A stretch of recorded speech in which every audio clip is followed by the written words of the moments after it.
야고보서 1장 1절부터 3절을 보겠습니다. 오늘은 성령의 9가지 열매 가운데 두 번째 열매, 기쁨, 희락에 대해서 한번 성경에 뭐라고 말하고 있는가를 보도록 하겠습니다. 하나님의 말씀 생명의 양식 신약성경 370쪽 야고보서 1장 1절부터 3절까지를 보겠습니다.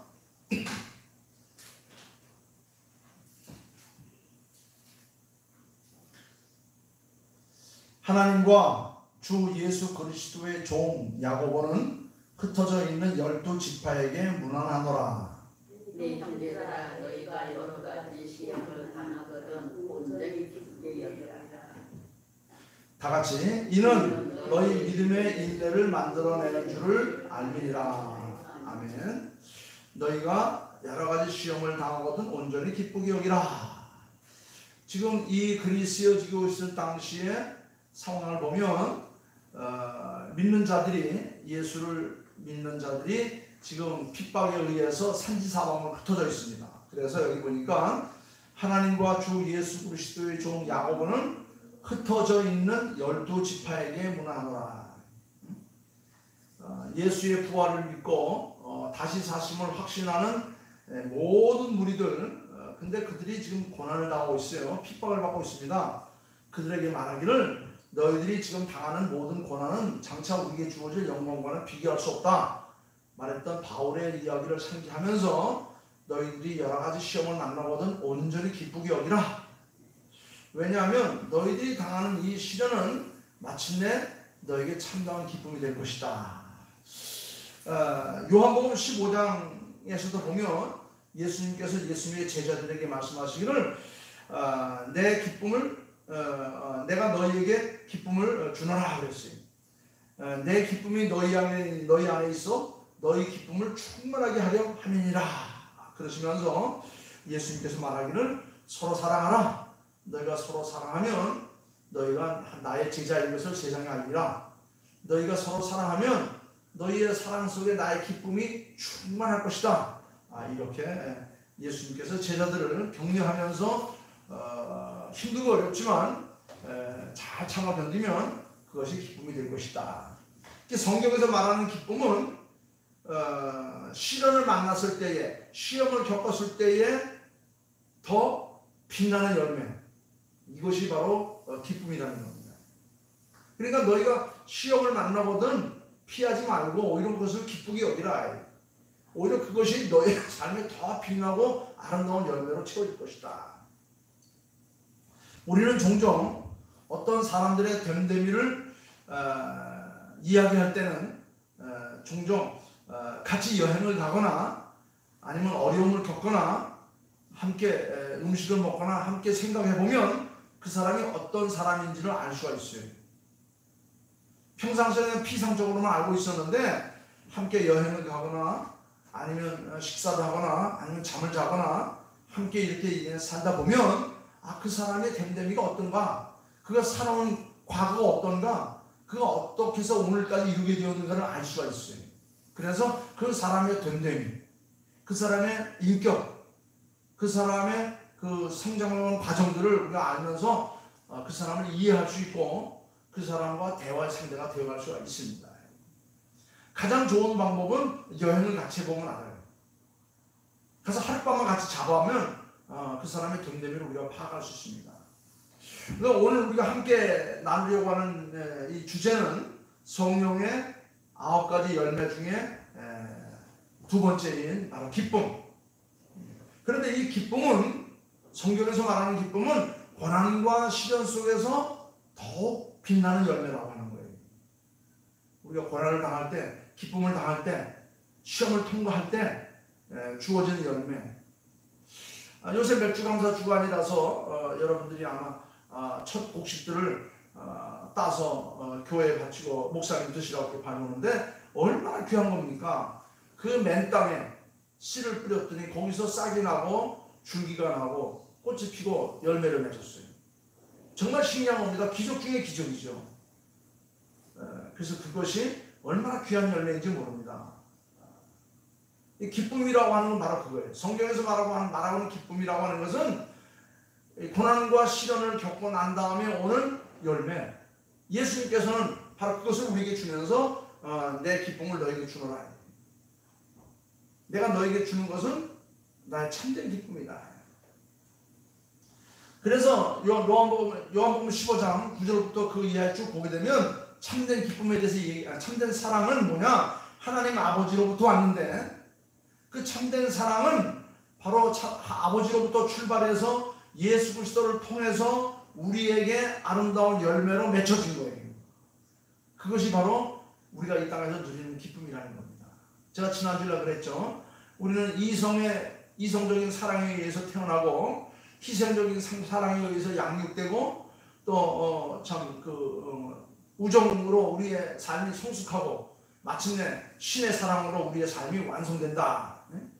그래서 에로스로 태어나고 스톨게로 양육받고 필리아로 성숙해지고 아가페로 우리가 완성된다. 그것이 바로 뭐냐면 하나님께로부터 온 그 사랑이 예수 그리스도를 통해서 우리에게 전달되어서 아름다운 열매로 구원의 열매, 영원한 천국으로 들을 그 곡식으로 우리가 야무러져 간다고 하는 것을 말하고 있어요. 그래서 예수 그리스도를 통해서 우리에게 보여진 하나님의 사랑, 그것은 바로 뭐냐? 우리가 하나님의 말씀을 따라서 살고 주님께서 우리에게 주신 계명을 지키면 우리에게 주어지는 열매는 사랑이라는 거예요. 그 사랑이 아름다운 열매로 우리에게 늘 맺혀진 게 기쁨의 삶이에요. 서로 사랑하면 기뻐지죠. 서로 사랑하면 우리의 얼굴도 예뻐지고 우리의 삶도 풍성해지고 건강해지는 거예요. 그래서 이 원리에 따라서 우리가 살게 되면 우리의 삶에 기쁨을 충만하게 하기 위한 것이 하나님의 뜻이고 이것을 이루신 분이 우리 주 예수 그리스도의 거룩한 희생이라고 하는 겁니다. 그런데 우리가 살아가면서 예수를 믿으면서도 불구하고 기쁨이 충만하지 않은 이유는 바로 뭐냐? 기쁨이 충만하지 않고 맨날 짜증내고 화내고 맨날 안 되는 것만 생각하고 부정적인 것만 생각하고 힘들다고 어렵다고 다 치우고 싶다고 이런 생각을 하는 이유는 바로 뭐냐면 우리가 하나님의 말씀을 따라서 살지 않기 때문에 기쁨화되지 않는 거예요. 사랑화되지 않는 겁니다. 우리가 하나님의 말씀을 따라 살면 비록 가진 것이 없고 배운 것이 없고 우리가 행한 능력이 없다 할지라도 우리의 삶 속에 기쁨이 더 충만할 수 있어요. 그런데 하나님의 말씀을 따라 살지 않은 것은 뭐냐? 하나님의 사랑이 우리 안에 더하지 못하기 때문에 그런 거예요. 우리 안에 하나님께서 주시는 아름다운 씨, 그 기쁨을 맺을 수 있는 기쁨의 열매를 맺을 수 있는 그 씨인 그 사랑의 씨앗이 우리의 삶 속에 심겨지지 않았기 때문에 기쁨의 열매는 맺혀지지 않고 악령이 심은 더러운 잡초들, 가라지들 이런 것만이 자라서 우리의 삶을 아주 힘들고 어렵게 하는 거예요. 한번 우리는 잘 생각해 봐야 됩니다. 왜 내 삶이 기쁘지 않을까? 그것은 기쁨의 씨앗인 하나님의 거룩한 사랑이 내 마음속에 채워지지 않았기 때문에 그것이 자라지 못하기 때문에 그것이 세상의 재리와 염려로 꽉 엉켜져 있기 때문에 그것이 자라지 못하는 거예요. 그러니까 내 마음속에 이 가라지를 다 뽑아내야 되는 거예요. 하나님의 말씀을 따라서 살려고 하는 이런 욕망이 생기도록 다듬어줘야 되는 겁니다. 그냥 가만 놔두면 악령이 사탄 마귀가 우리의 마음속에 하나님의 말씀이 자라지 못하도록 그냥 막 다른 씨를 뽑아놓는 거예요. 어제 오늘 아주 비가 계속 오다 보니까 이 마당에 그 잡초 씨앗들이 얼마나 많이 자라는지 몰라요. 저는 한 번도 잡초 씨앗을 뿌린 적이 없어요. 근데 잡초 씨앗이 얼마나 많이 자라는지 모릅니다.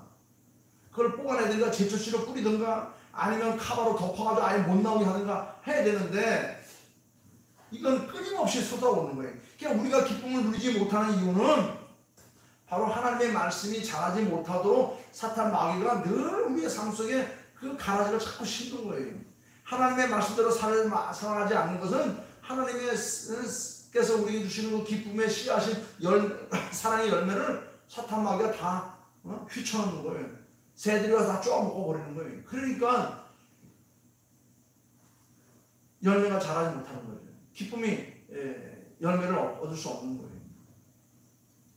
성경이 말하는 참된 기쁨은 우리가 늘 아는 대로 세상이 말하는 어떤 쾌락이나 일시적인 즐거움과는 다른 거예요. 세상적인 즐거움이 오래가지 않더라고요. 저는 보니까 제 취미가 이제 수집하는 건데 뭐 화폐도 수집해보고 우표도 수집해보고 뭐 별거 다 그거 할 때는 재밌어요. 근데 그거 끝나고 하나만 지나고 나면 또 허전해요. 그러니까 세상적인 기쁨은 일시적일 거예요. 허망한 거예요. 끝나고 나면 다 버릴 거예요. 우리가 하나님 나라 갈 때 그거 미련 없이 다 버리고 갈 거예요. 가져갈 거 하나도 없어요. 집도 차도 집안에는 모든 것도 엄청 많거든요. 살 동안 다 필요해요. 그런데 죽고 나면 다 필요 없는 거예요. 하나님 나라 가면 그거보다 더 크고 아름다운 것이 꽉 차 있는데 그게 뭐가 필요하겠어요? 그렇습니다. 성경에서 말하는 참된 기쁨은 세상에서 얻을 수 있는 그런 쾌락과 즐거움과 그런 것들과는 비교할 수 없는 거예요. 진정한 기쁨은 하나님의 사랑에 근거한 기쁨이에요. 하나님만 계시면 모든 걸 다 얻은 거예요. 하나님만 계시면 모든 것이 행복한 거예요. 하나님만 계시면 모든 것이 다 즐거운 거예요. 어린 시절 아버지와 함께 동물원에 갔습니다. 아버지 손을 잡고 갔어요. 처음에는. 근데 가다 보니까 평생 처음 보는 동물들이 많던 거예요. 그 동물원 앞에서 넋을 놓고 앉았다가 그만 아버지 손을 놓쳤어요.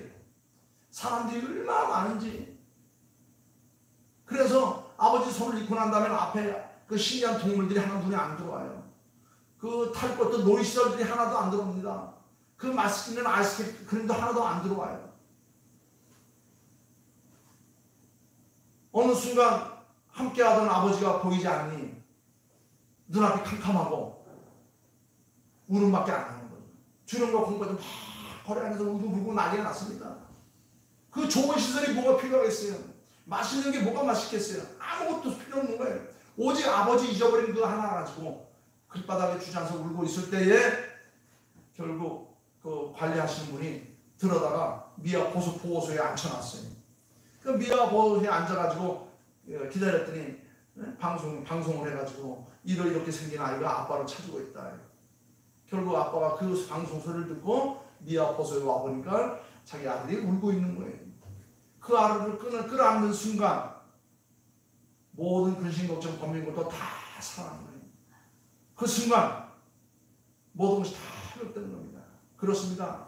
아무리 재미있고 즐겁고 좋은 것이 많을지라도 기쁨의 근원 되시는 아버지를 잃어버리고 나면 그 모든 건 다 허사해요. 참 기쁨을 누릴 수가 없는 겁니다. 우리는 예수를 나의 구주로 믿어 하나님의 자녀가 된 거룩한 백성들이에요. 그 사람들이 하나님을 잃어버리고 이 땅에서 유리방황한다고 하는 것은 참으로 가장 큰 시련이고 고난이에요. 기쁨의 근원 되시는 하나님을 떠나서는 참된 기쁨을 누릴 수 없는 것이 하나님의 백성들의 삶이에요. 하나님의 사랑과 말씀 안에 거할 때만이 내 삶 속의 기쁨이 충만해지고 진정한 아름다운 열매가 잘 맺혀지는 거예요.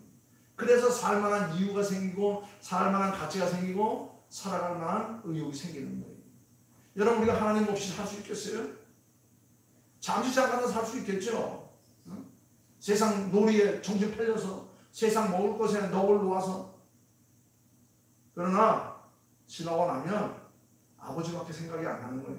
내가 돌아갈 고향은 생각 안 나는 겁니다. 요한복음 15장에 보면 그랬어요. 예수님께서 제자들에게 내가 이것을 너희에게 이름은 내 기쁨이 너희 안에 있어서 너희 기쁨을 충만케 하려 함이니라. 내가 너희와 함께하는 것은 너희를 위한 기쁨이다 이랬어요. 내가 너희와 함께하는 것은 너희의 삶 속에 기쁨을 충만케 하려 함이니라. 그렇습니다. 이 말씀에서 하나님의 강한 의지가 나타나요. 하나님께서 우리에게 말씀하시기를 예수님 통해서 말씀하시기를 내가 내 기쁨을 너희에게 전하노니 내 기쁨이 너희 안에 충만할 것이다. 이것은 우리의 삶이 하나님께서 늘 기쁘기를 바라며 동시에 그 기쁨이 우리 안에 충만해져서 누군가에게 계속 흘러넘치기를 원하는 것이 아버지 하나님의 크신 뜻이에요. 내가 너희를 구원하여서 하나님의 백성 삼고 내가 기쁨을 너에게 주니 너희는 내 기쁨으로 충만해지고 그 기쁨이 너의 삶을 넘어서 너의 자녀들과 일가친척 콘서트가 수많은 사람들에게 그 기쁨이 넘치기를 바란다. 그것이 오늘 우리가 함께 읽은 야고보서 이 말씀도 보면 우리 그리스도인들의 기쁨은 여러 가지 시험과 환난 가운데서 오히려 더 많은 빛을 발하게 된다 그랬어요. 고난을 당할 때, 시련을 겪을 때, 말로 형언할 수 없는 어려움을 겪을 때에 우리가 당하는 이 고난들이 더 큰 기쁨으로 우리에게 돌아온다는 거예요. 상급학교에 지나가려면 어떻게 돼요? 시험을 봐야 돼요. 시험을 보려면 어떻게 됩니까? 더 열심히 공부를 해야 됩니다.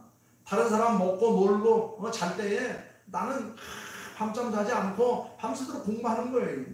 그래서 그 시험을 통과하게 되면 그 당시에 놀았던 친구들보다 나는 더 높은 곳으로 승격해 올라갈 수가 있는 거예요. 제가 언젠가 설교하면서 그 온도계와 같은 사람이 있고 온도 조절기와 같은 사람이 있다는 설교를 한 적이 있을 거예요. 온도계는 뭐냐? 온도계는 날씨가 추우면 내려가고 더우면 올라가죠.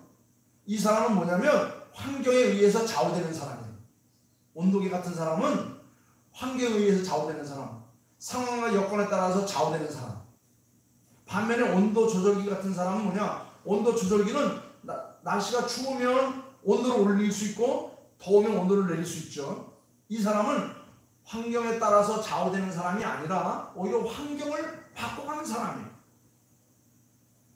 오늘 우리가 함께 나눈 이 두 번째 열매였던 이 기쁨을 이 적용해 보면 온도계와 같은 사람은 매일매일 일상들의 일로 인해서 자신의 기분이 좌우되는 사람들. 신앙생활도 자기의 기분에 따라서 좌우되는 사람들이에요.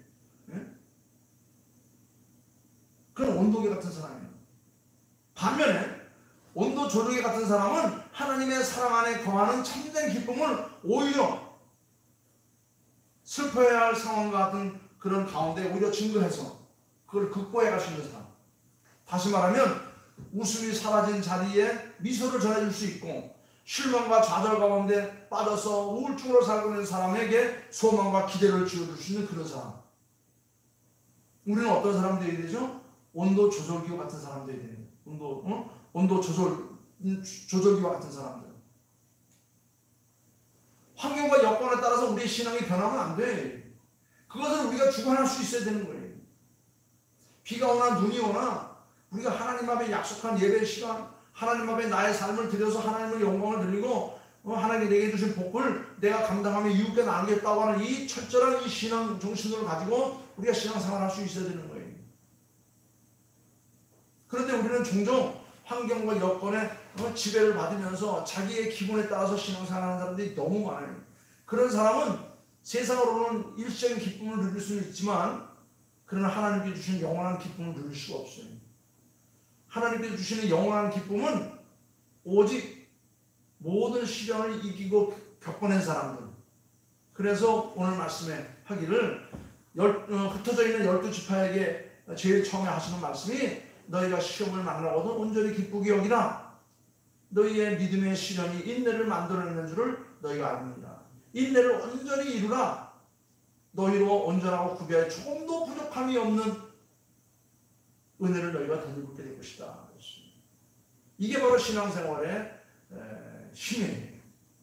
우리는 예수를 나의 구주로 믿어 하나님의 자녀가 된 천국 백성들, 그 대가로 하나님께서 우리에게 기쁨의 열매를 다 넣어주신 거예요. 그 기쁨의 열매를 우리가 누릴 때에 우리는 세상의 밝은 등불로 살아갈 수 있는 거예요. 사랑하는 우리 권사님들, 여러분들 삶 속에 하나님께서 주시는 사랑의 씨앗이 심겨져서 그 사랑의 씨앗이 사탄마귀 악령의 그 모든 간섭들을 뚫고 자라서 아름다운 기쁨의 열매로 충만하기를 주님의 이름으로 축원합니다. 기도하겠습니다. 아버지 하나님 감사합니다. 상황과 환경에 근거한 기쁨은 일시적인 것입니다. 우리는 하나님과의 친밀한 관계, 하나님의 말씀 안에 거하는 삶을 통하여서 하나님께서 우리에게 주시고자 하신 참된 기쁨을 누려갈 수 있는 줄 다 되게 도와주심을 감사합니다. 아버지 하나님, 하나님의 그 거룩한 뜻 우리 모두가 다 참 주께서 주시는 그 기쁨으로 우리의 삶이 충만하여서 아버지 하나님 주변의 많은 사람들에게도 우리가 함께 그 기쁨을 나눌 수 있는 저희들 다 되게 도와주셔서 그 참된 기쁨이 시험과 혼란 가운데 빛을 발하여 내 주변의 온도를 기쁨으로 채우는 온도 조절기 같은 삶을 살아가는 하나님의 사람 다 될 수 있도록 도와주셔서 모든 말씀을 감사하며 우리에게 참다운 승리를 통해 얻은 기쁨을 전해주신 예수님의 이름으로 기도하옵나이다. 아멘. 아멘.